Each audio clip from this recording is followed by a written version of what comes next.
A naive and ambitious plastic surgeon falls in love with her boss, thinking he is the perfect man. Her superior keeps a dark secret from her that would sooner or later become a danger to her life. On one fateful night in Beverly Hills, Tracy Bingham is just about to leave for her date when she happens to meet a gloved hand grabs her from behind and renders her unconscious. A few minutes later, Tracy feels confused and wakes up to discover that she is tied to a table. She is afraid for her life, so she tries breaking herself free. Unfortunately, her masked kidnapper appears and begins to cut her cheek with the scalpel. The day following, in the PN plastic surgery clinic, a former employee of the firm, Brad, tries to convince Lori that, in fact, Dr. Peterson was involved with Tracy's passing. He stresses that she was never one of their patients who had an affair with Peterson. However, Lori disregards him. Apologetically, Detective Elliot inserts his voice in their conversation and asks Lori to call Dr. Peterson to obtain his statement about the accusation against Brad. At that point,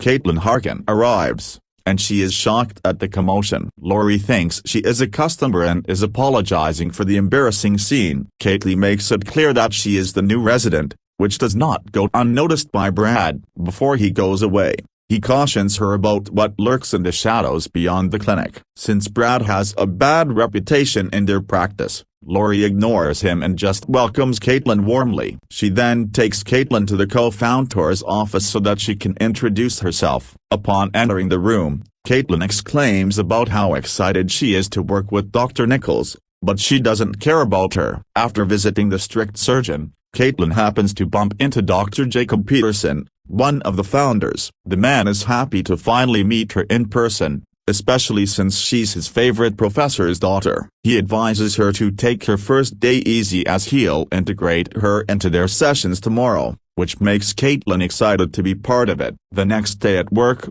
Peterson introduces Caitlin to their patient, Sarah Gladwell. However, Sarah isn't very thrilled about meeting the new resident, as she finds Caitlin a threat to Peterson's affections. Moving on, Peterson checks Sarah's file, and he considers it's time to remove the cast on her nose. Peterson examines Sarah's nose, and he's delighted that it healed properly. This time, Peterson encourages Caitlin to give it a feel, and she complies. Right away, Caitlin hypothesizes that Peterson used Sarah's rib as a replacement cartilage on her nose. Peterson commends Caitlin's evaluation, whereas Sarah is annoyed at her overconfidence. After an exhausting day, Caitlin goes to Lori and the reception desk to discuss her experiences. Hopes of soothing her friend's stress, Lori reaches out for a liquor she has been hiding under her desk and pours her a cup. To begin the discussion, Lori introduces herself to the friend, stating that she used to be one of the clinic's residents, but a car accident involved her, and she was forced to change careers. She is thankful, however, for Peterson and his ex-wife, Alana, who helped her to heal and fix her face. That night, Sarah wakes up, fastened into her bed, which is covered with a sheet of plastic. Fear grips the woman as she screams for help, but the masked person sedates her again before this places Caitlin into a dreadful scenario. The following day, Detective Elliot walks into Caitlin's car and asks her to help him obtain details about the patients PN previously attended to. Caitlin hesitates, claiming that doing this may tarnish her reputation, but he is relentless. Elliot tells her another patient of their clinic is dead and has met the same end as the others. When Caitlin does not give in, he gives her a file with evidence of the crime scenes, hoping she will take into consideration what he wants. Some to me, Caitlin shows up at the clinic, and Lori can see her visibly shaken. She reaches out to care for her, and Caitlin reveals that Elliot showed up at her house, leading Lori to speculate what he wanted. Their conversation is interrupted when Nichols passes by, prompting Caitlin to request to join her rhinoplasty operation later. To her dismay, the woman refuses, which creates an air of awkwardness in the room. While Nichols treats Caitlin coldly, Peterson patiently guides her toward becoming a surgeon, bringing them closer. One day, Peterson oversees Caitlin as she harvests healthy cartilage from their patient's rib. Moments later, Caitlin invites Peterson to have a drink with her to show her gratitude for him. After a moment of consideration, he accepts and instructs her to meet him at a restaurant. With a skip to her feet, Caitlin walks to her car, excited to get home and prepare for her date. To her surprise, Brad appears in front of her. He warns her that Peterson is a sinister man, and he caught him fooling around with a patient. Hence, he's on a mission to find evidence that will pin him, but Caitlin remains doubtful of him. That night, at the restaurant, the pair's relationship starts to grow even deeper as they share the same bittersweet experience of losing a loved one. Finally, Peterson takes Caitlin home, and before leaving, he gives her a quick kiss on the cheek. Caitlin goes inside but can't stop smiling. Just then, Caitlin opens the door after hearing a knock, and Peterson closes the distance between them with a kiss, officially starting their romantic affair. The next day, Caitlin overhears Elliot interrogating Nichols about Peterson's possible involvement with the recent killings. She wastes no time and interrupts their conversation. On a mission to clear her lover's name, annoyed at his bothersome presence, Caitlin confronts Elliot for his insistence on pursuing Peterson. He explains that he's considering Peterson as the possible perpetrator for Sarah Gladwell's recent passing. Though shocked, Caitlin gets upset at the detective's accusation. She advises him to leave Peterson alone and focus instead on Brad, whom she finds more suspicious. However, Elliot says this is crazy, because every girlfriend who is dead died for Peterson. Caitlin can't sleep after the discussion with Elliot. She wakes up and, checking the envelope full of photographs that Elliot left her, goes through the images. Caitlin is disturbed by the gruesome fate in store for them. The following day, in the surgery room, Nichols supervises Caitlin as she performs surgery, and she's impressed that her subordinate is doing well. Early on, the operations go very smoothly, but the patient moves, so Nichols orders her to give the patient some more morphine. Caitlin feels pressuring her because she cannot get any, and Nichols reminds her that they do not have much time. Immediately, Caitlin scans their medical stock and comes up with ketamine as an alternative. When she administers the substance to the patient, Nichols condemns her for making the choice and directs to tell her to step out of the operating theater. In the locker room, Caitlin is so frustrated is she with herself that she begins questioning her capabilities. That's when Peterson shows up, and he reassures her with some encouraging words. With their closeness, he can no longer keep his lust for her inside. Thus, he begins to make love with her. On getting back home, Caitlin hears a thud within her closet, hence she cautiously checks it out. The first one revealed nothing suspicious, but she will not be complacent. Slowly, she gets up to the nightstand to retrieve her glass when Brad emerges from her other closet. Afraid, Caitlin bashes his head with the glass, overpowering him. Because of Brad's uninvited presence, Elliot captures him, but the man continues to claim that he's only protecting Caitlin from Peterson. He threatens her that she is next, but the woman doesn't believe him. To drive home his point, he asks her to look for the missing footage of April 12th, the night Alana disappeared. The next day, Caitlin runs into Lori in the hallway, so the office manager apologizes. She says that because of the accident, she is partially blinded in the left eye. Trying to lighten the mood, Lori attempts to joke, but Caitlin dismisses it because she is still shaken up about last night. Caitlin tells her friend that Brad came into her house, which scares Lori even more for her friend. Like her, Peterson is concerned about her safety after the incident, so he offers Caitlin to stay over at his place. Peterson drives Caitlin to her residence so she can begin gathering her belongings. In her room, he sees the file from the detective perched on her vanity, which is threatening. Caitlin ends up going to one of Peterson's houses, and she is in awe at how lavish it looks. As Caitlin enjoys her bath, she receives a text from him who encourages her to check his closet afterward. There, Caitlin discovers a gift box, which contains a red dress that Peterson has chosen for her, making her excited to try it on. At night time, Caitlin wears the red dress, and Peterson cannot resist her temptation, so he sleeps with her. After the act, Caitlin is curious to know Peterson's past with Alana, so she asks about how they met. Gladly, Peterson recounts that they meet on a dating app, but he wishes it's been more romantic. To make up for it, he stresses that he proposed to her on a hot air balloon using his grandmother's sapphire engagement ring. Speaking of the jewelry, Peterson regrets not getting the ring back. He reveals that Alana likes the ring, therefore, he wants a part of her with him at all times. The next day, Caitlin tends to Peterson's new patient, Jennifer, who just underwent a chest enlargement procedure. Through the session, Jennifer keeps Caitlin off as it later proves that she was envious because Peterson decided to settle down with her. Unpleasant, Caitlin stays professional and refuses to get herself involved in the personal affairs. When Jennifer finally leaves, Caitlin happens to notice that she has forgotten her phone and therefore ends up assuming that the woman is clumsy. The next evening, Jennifer finally goes back to collect her phone from the clinic, and therefore gets into her car so as to get home. At one point, the masked man sedates her and she remains powerless. A few moments later,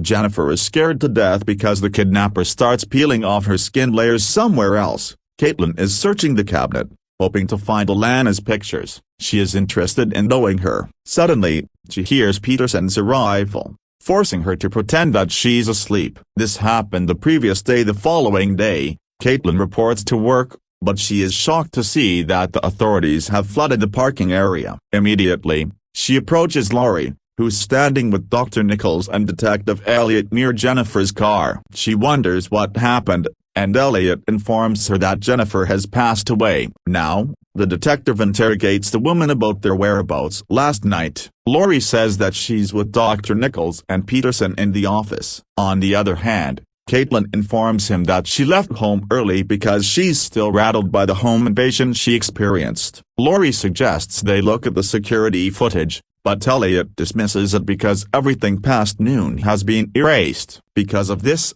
he questions who else has access to the security footage. Nichols points out that Peterson does, so Elliot asks where he is. While Caitlin is trying to respond, Brad suddenly pops up and indicates his disgust that she is now with Peterson. She becomes fearful and wants to run, but Brad points out that all he wants is to protect her. He warns her that she is exactly the type of woman for which Peterson recruits women. To prove his point, he starts enumerating the names of the women who have perished, including Alana. He makes a comparison that they share the same appearance as her, further making her fear for her safety. With this fiasco, Nichols encourages Laurie and Caitlin to go home, as she volunteers to cancel the appointments. The couple does not want to overload her with all the tasks, so they volunteer to help her. Sometime later, in the lobby, Laurie tells that she has to go away because of the weird things that happened. At last,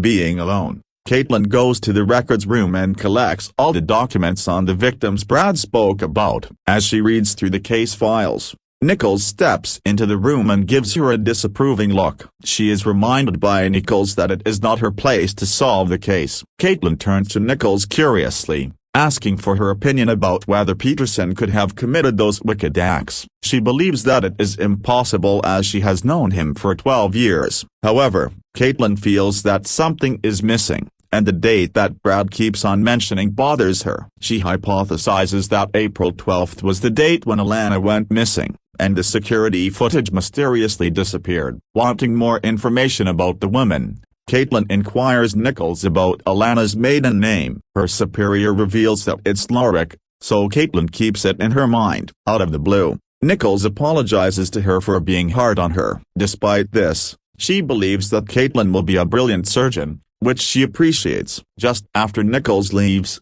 Caitlin rifles through the file cabinet and unearths Alana's file. Upon opening it, Caitlin is shocked that Alana does look like her. As soon as Caitlin senses Brad's warning, she rushes to her car and dials Elliot. She suspects Peterson of the crime, insisting that he is out to hunt women who resemble his ex-wife. Besides, she mentions that he came home late last night, so he must have killed Jennifer before. Elliot asks her not to declare Peterson the real culprit yet, as they still don't have sufficient evidence. Instead, he asks her to move back to her home and offers to take care of her. Meanwhile, Nichols surfs on her computer and retrieves footage from April 12th. Before she could report it to anyone, an unknown person drugged her. Peterson visits Caitlin at her house to explain his side, but the woman is wary of him. She threatens him with a knife, forcing Peterson to confess his secrets. He admits that he was a neglectful and unfaithful husband to Alana. However, he clarifies that he didn't kill Alana, but instead she committed suicide. Still,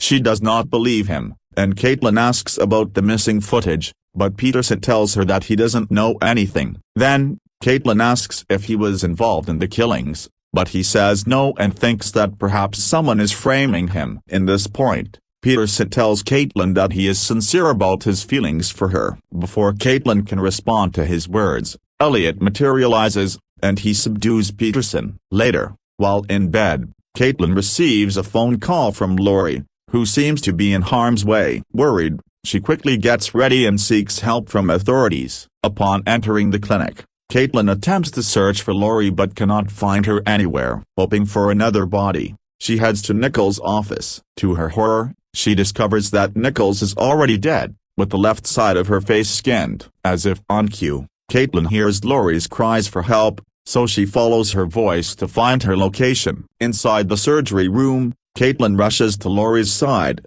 who's traumatized after encountering the alleged killer. She tries to force information out of her friend, but Lori is too traumatized to answer. Suddenly, Brad pulls Caitlin away from Lori and says he made the error of accusing Peterson. But before he can alert her to the true criminal, Lori stabs him in the neck. With no pity, she reveals herself as the murderer, and she uses Brad's obsession with Peterson to frame him for her crime. Lori further states that she is the one who stole the morphine on the day of her supervision with Nichols, leaving Caitlin feeling betrayed. Right at once, Lori attempts to stab Caitlin, but she evades her attack. While Lori attempts to get her, Caitlin digs into her as to why she had killed their former clients. Lori responds by saying that she just does what she loves, which is surgery. To begin with, Lori continues to try to kill Caitlin by pulling Caitlin on the ground and expresses how thrilled she is to see how Peterson will be framed even more by her death. Confused,